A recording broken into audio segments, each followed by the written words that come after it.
Got a 2023 Chevy Bolt doing weird things. Radio's doing weird things. It's glitching. It's changing the audio by itself. It's changing the station by itself. It just changed the page on me by itself. It swiped by itself, sitting here. It's also got a complaint of the SD card error. When it came in, the little SD card down there was removed out of the slot. I pulled it out, I put it back in, and I still have the SD card error. And then what I did was I put a USB stick in the receptacle to test if the USB receptacle is able to, and then it just glitched again, to test if the receptacle is able to read the USB stick. So let's take a look at this USB stick. The light should light up when it's reading and writing data. Now it's safe to pull out. Stick it in the USB receptacle. I don't have my light handy, but just use your imagination. Feel around in the dark. Bet you never done that before, right? Okay, light doesn't light up, so that tells you this receptacle's dead, and that would explain why we have an SD card error message. Now let's take a look at codes. I thought this was a little strange. At first I was thinking, well, maybe it's not related. BCM B2625 with a symptom byte 02, short to ground, display dimming pulse width modulation output circuit. At first I was thinking that wasn't related, and then I started digging into, well, why would that code set? So when I actually looked into this B2625 code and what do they want you to do to test for that, it says to disconnect these applicable components, X92 USB receptacle. The X92 is not the one. The X92 receptacle is not that one. It's this one back here, and it happens to have a little USB cord plugged into it. So I'm very curious if maybe this little aftermarket cord is shorted and it's pulling the USB down, and maybe also causing this display dimming code. That'd be very interesting. I guess really all I can do is unplug it and see if things come back to life. That would prove my theory. And, you know, I was kind of curious if that would also be causing our radio glitch. Which way does this go?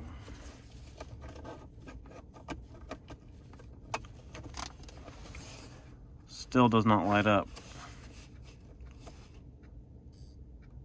The radio just glitched again, too. So, I guess I'm gonna have to dig a little deeper on this one. Taking a quick look at the schematic for the auxiliary input with the SD card slot. F49DA fuse, 2 amp in the instrument panel fuse block. Definitely want to check that out. In the fuse panel, F49 fuse, let's get up in there. Oh, look at that 2 amp fuse that does not look factory. Looks like someone's replaced it before.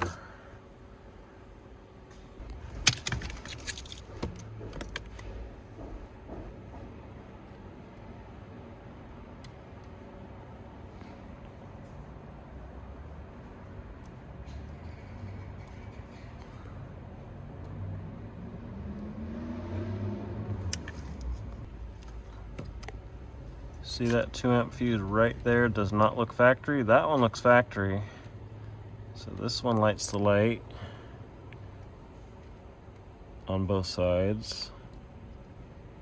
This one lights the light only on one side. Verified that again. Make sure, yep, I'm making good contact on that and it's not lighting. So for some reason it's been replaced once already. Let me grab something to pull that out.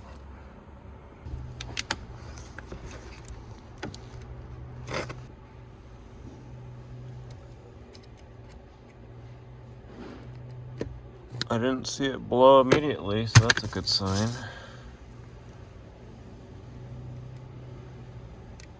Now Count lights both sides. Okay, now I think my USB receptacle is going to work, and the SD card's going to work too.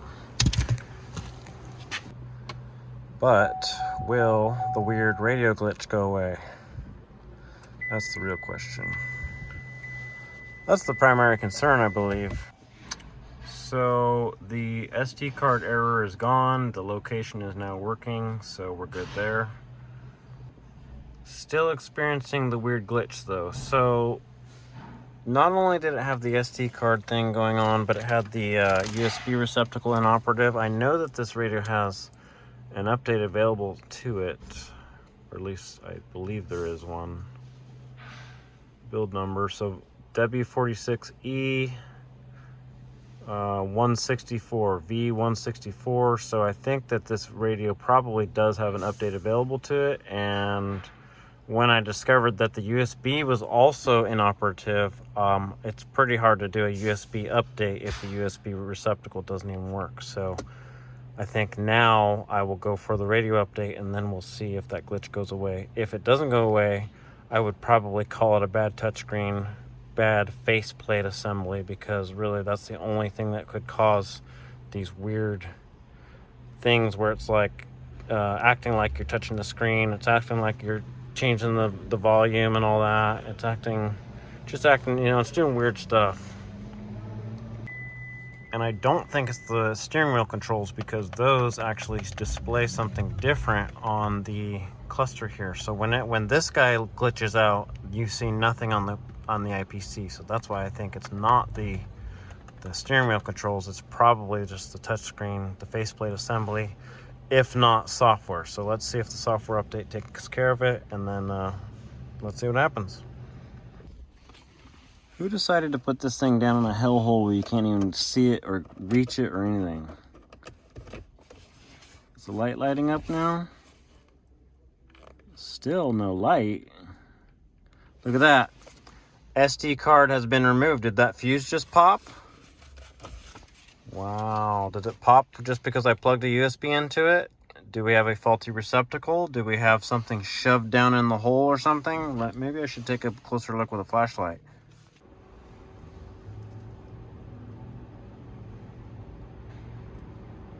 Yeah, that fuse definitely blew again. So what do we have shorted? Is it the receptacle? Do I see anything down in the hole? I don't really see anything, but if I plug in the USB stick and it instantly pops the fuse, that would imply that the receptacle itself is shorted internally, right? And we know it's probably this one because it didn't happen until I plugged something into this one. How about this old trick? I've got the test light connected to battery positive now, and I stuck it in on the load side of that fuse. That means that I have a continuous short to ground on this circuit. And the only thing that I changed between inserting that new fuse and it blowing again was putting this USB drive in. Can I stick it in the receptacle, wiggle it? Will this light flicker and turn on and off? No. I don't see any changes. Am I gonna have to pull this receptacle out and unplug it and see if that short to ground goes away? Otherwise, we may have a short to ground to chase somewhere deep within this car. How difficult is it to pull that out? So they want you to remove the whole center console, this piece, and all that stuff. But since I'm editing this video on my Windows 95 PC and none of this is actually real, oh, do you see that? The light just flashed. Oh, something's shorted back there. Light just went out. So that was our short circuit, short to ground. Whatever it is, I just found it back here. Probably this receptacle. Oh yeah, there's a coin. Something inside of that, and the light just flashed.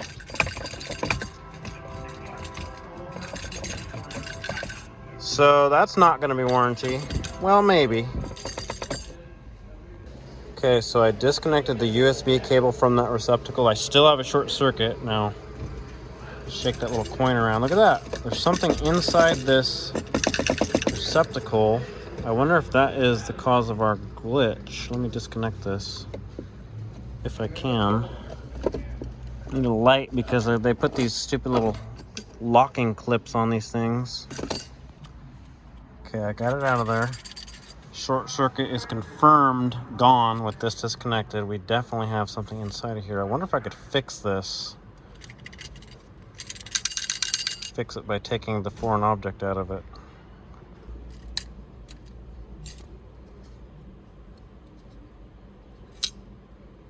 No, it's an actual part of the something inside of this device has come loose and caused our short circuit. So I guess I'm going to order a new one and replace this under warranty.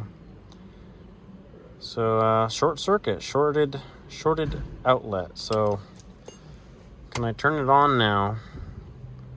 I wonder if that could cause our radio glitch stuff, because if you had, multimedia circuits such as SD card, USB, and they go to the radio, if that thing's jiggling around on those SD card circuits and USB circuits, I wonder if that was the reason why this thing's glitching out. So now I'm just gonna have to sit here and observe this for a while. It was doing the glitch about every 1 to 2 minutes, so we'll see.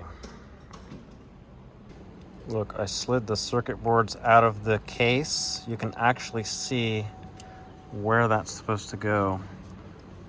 Thing's messed up anyway, so this little heat shield thing looks like it snaps over the top of that.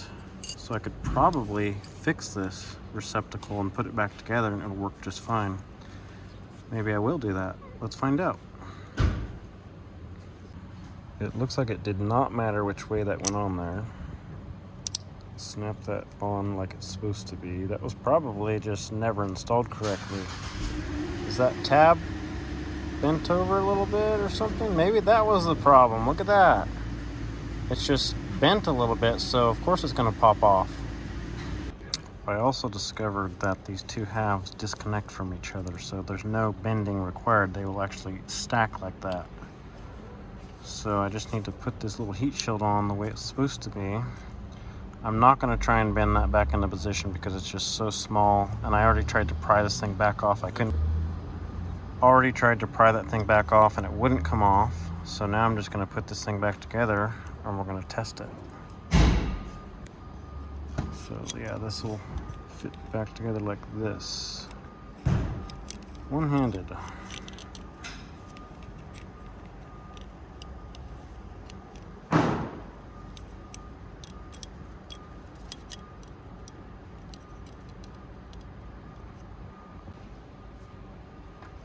Just fits right together like that, and then it will go back into this case. So the SD card slot is on that side.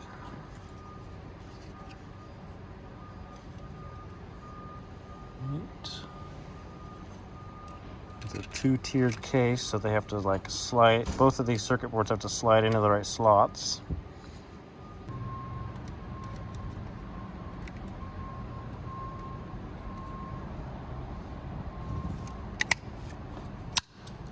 Just like new.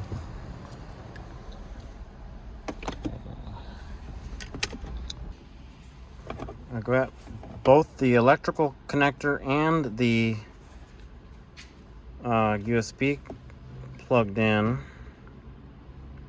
I don't have a short to ground, no solid short to ground. I do have a pulsing ground, which is a little weird. I wonder if that's normal because it's trying to flow current through this USB or something. I gotta replace that fuse again. We'll see what happens. This is new fuse number 2. Make sure it's actually going to seat in those terminals. Okay.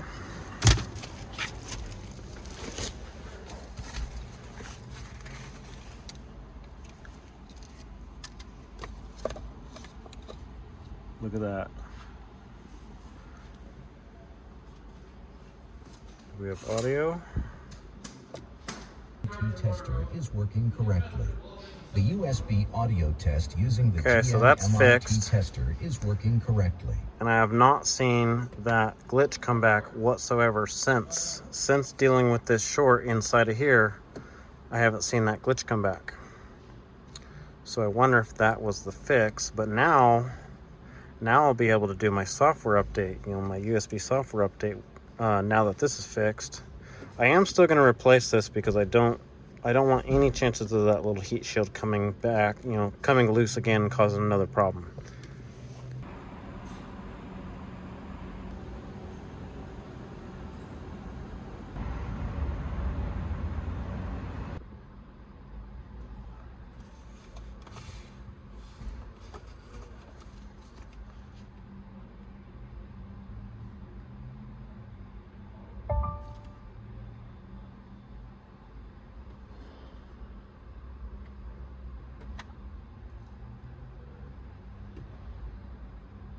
See you in 29 minutes, approximately.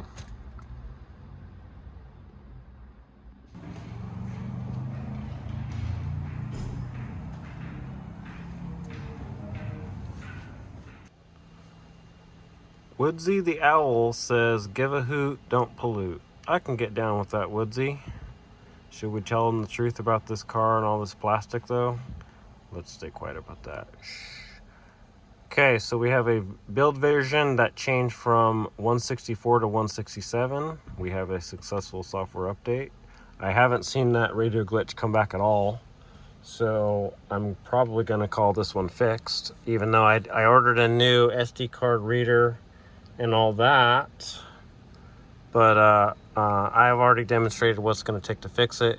It was a shorted SD card reader on the inside. The little microprocessor heat shield had come loose and was just banging around there, causing a short to ground.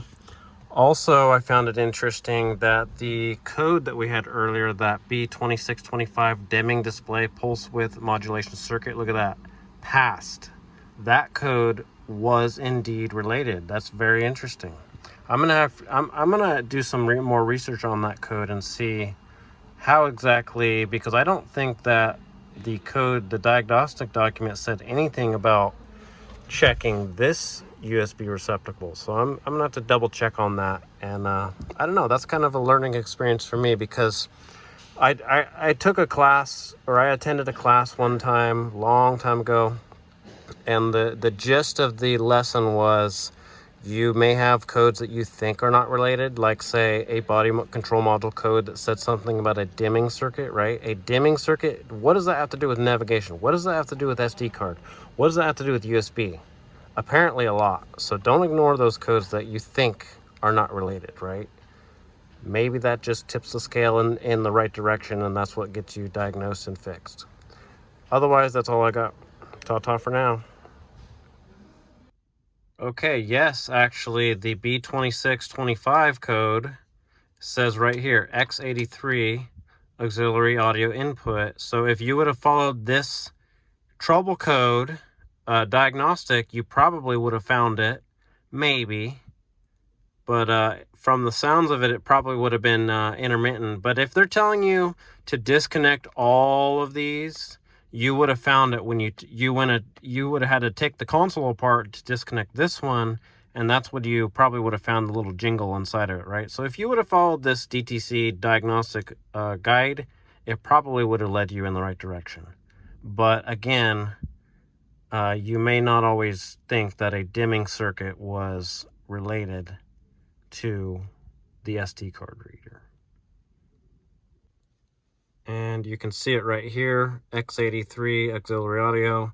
This is the indicator dimming circuit that does go to that SD card reader. So that would explain why we had a B2625 for the dimming circuit getting shorted. Short to ground is what the symptom byte said, and we did have a short to ground.